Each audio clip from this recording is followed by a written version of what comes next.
and welcome to the Hillbilly Chicken Ranch. I'm Susan, your hostess, and we are intentionally living. I have several cards that I have pulled. These are randomly pulled. I often don't even know what the topics are on the cards until I get ready to read them. Today, we're going to do our scripture reading towards the end, so make sure that you stick around to the very end and see what God has given me this week to share with you. Intentional living is ask why before you buy. How many times do we go into a store and we impulse buy something? Um, and it may not even be something that we really want or need. So be sure that you're asking why you're purchasing that item. Is it something I need? Is it something useful? Is it something for entertainment? Is it clothing that I can wear, and will I wear it? Kind of questions, so that you know before you pay that price tag on there exactly why you're buying that item. Sometimes you may want to wait a day and go back, especially if it's a big purchase. So ask the why before you buy.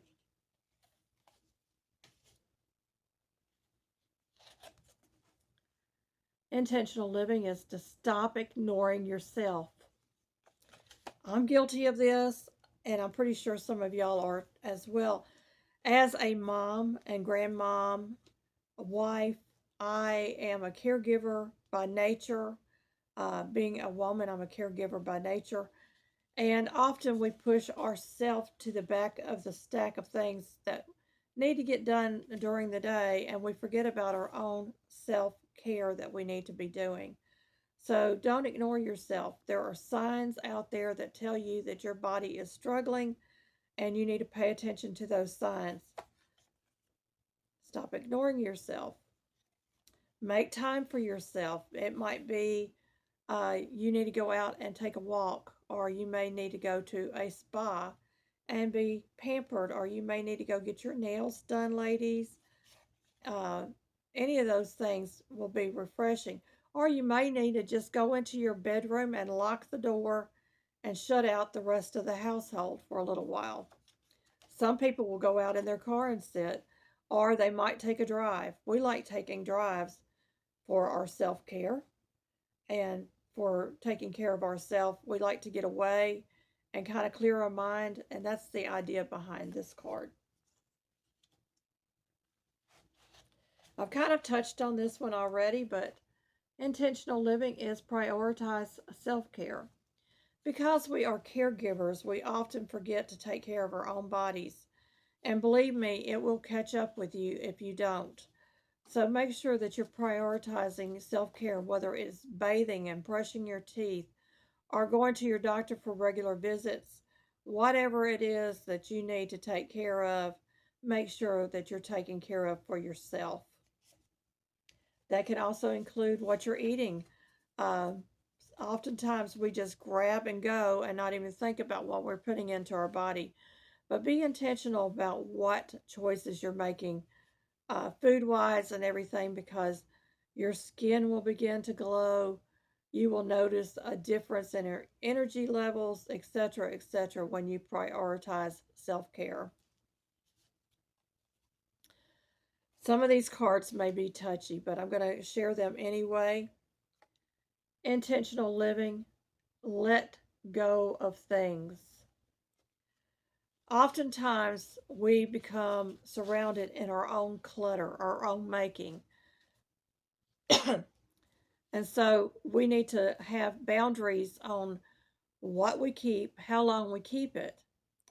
And one of the things that is a rule in our house is around 18 months to 2 years. If we have not used items that we know that we'll never use again, we need to get rid of it. There's plenty of donation centers that we can donate to that would absolutely love getting those items, especially resale shops like Goodwill, Salvation Army, and so forth. So let things go. Besides that, your kids are not going to want whatever you have in your household. So get rid of it if you don't need it. Part of my self-care is making sure that I am hydrated. This is cucumber, blackberries, a little bit of salt, and mint in my water. And it really does make a difference in the hydration, especially in the summer months. And y'all might notice my skin is glowing because I'm drinking that. Yum, yum. Had to let the dog in. So I'm back. I'm going to get my Bible set back up. These are not intended to hurt anyone. These are just things that I had written down. God gives me these. I don't understand why He gives me things when He does, but and how they fall, it just amazes me. But intentional living is to let go of past hurts. Let's be honest with one another. We all have a past. We all have buried past hurts that will come to surface every so often and just drag us down that path again. It's like Alice in Wonderland, going down the rabbit hole. You know what I'm saying? So we need to let go of those past hurts so when they come to surface again, we can pack it up and say, brain, we don't want to deal with that right now. We've already dealt with that and we are past it, and put it back in its little box and send it packing. That's what I do with a lot of past hurts that come up. I went through the are you living in survival mode? And did self evaluations and did videos on that. So if you're interested, I will link those above. Uh, but part of that is growing. And so when we can grow past those past hurts, instead of it being something that we're carrying a grudge forever, we are letting it go and giving it back to where it belongs in the past. Speaking of holding grudges, intentional living is don't hold grudges.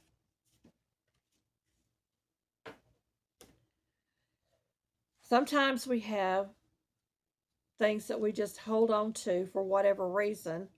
It could be something petty and small, or it could be something very, very big. And it will just fester and it will make your life miserable when you hold those grudges. So you need to learn how to address those and move past them.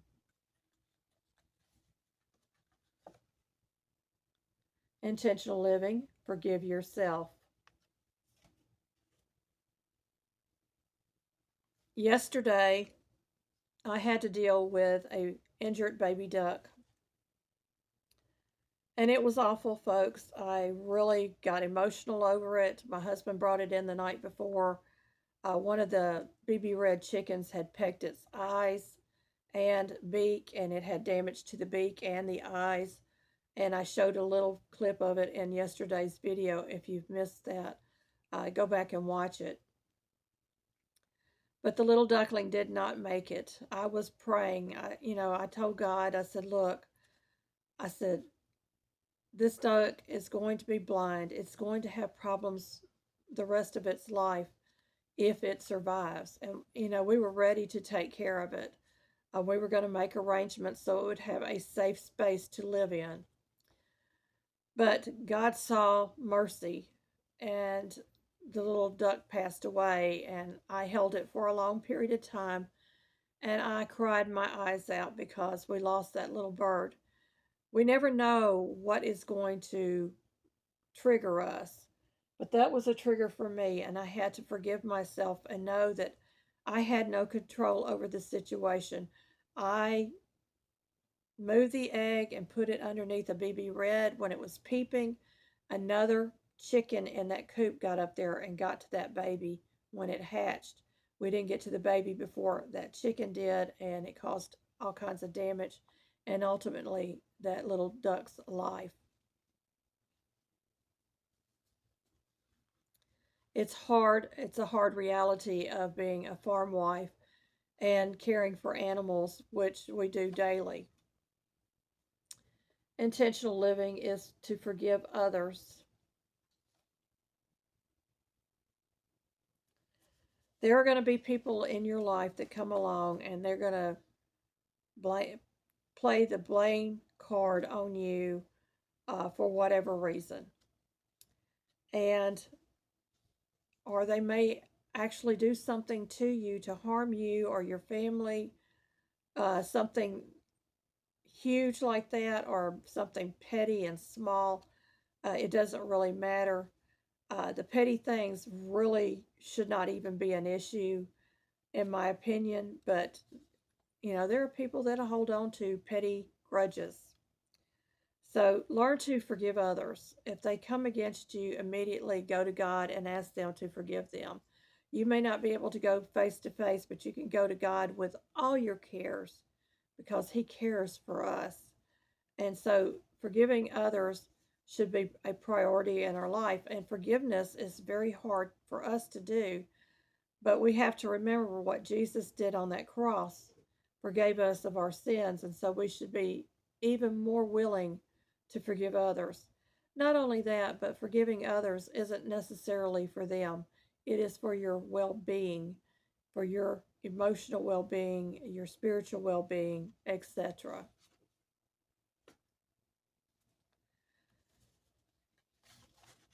Intentional living is make your own choices. We each have a journey and a path that we're on. Don't let someone bully you into doing something that uh, is not right for you. We have a choice between right and wrong. We have a choice between following the crowd or doing what God has intended us to do. And I want to do what God intends for me to do. And it has nothing to do with anybody else but me and God. My choices, however, do have an impact on my family and my friends, my church, and those around me. So I am very, very cautious when I'm making my own choices. The last card is love is not selfish. I'm going to read to you out of 1 Corinthians 13, verses 4 and 5. And I'm going to read it from the King James Version, and then I'm going to substitute the word charity for love and read it a second time. Charity suffereth long and is kind. Charity envieth not. Charity vaunteth not itself, is not puffed up, doth not behave itself unseemly, seeketh not her own, is not easily provoked, thinketh no evil. Now let me read it with the word love. Love suffereth long, and is kind. Love envieth not. Love vaunteth itself, is not puffed up.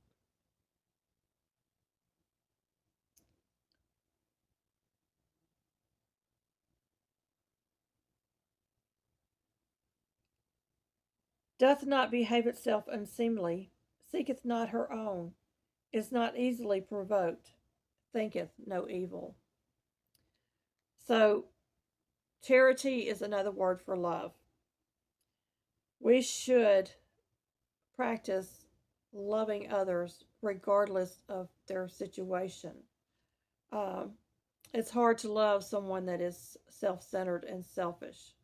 So I try not to be that way, and I try to be respectful of others' opinions and others' beliefs.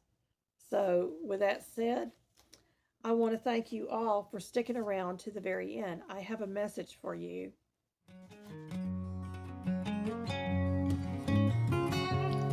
Hey, friends! Thank you so much for watching my channel.